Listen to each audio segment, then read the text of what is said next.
Alhamdulillah hari ini ya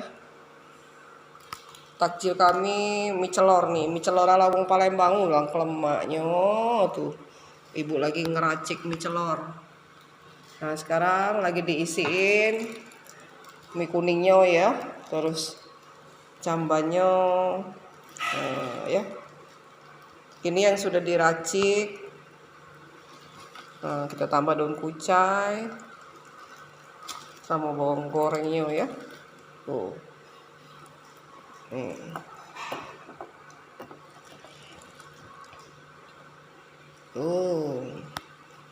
Takjilnya tiap hari ala wong Palembang ya. Nah hari ini bikin mie celor.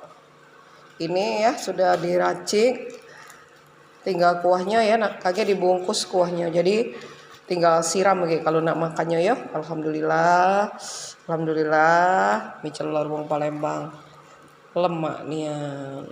Tuh.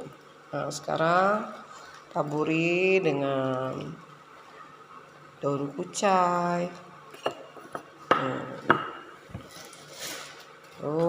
Terus bawang goreng ya.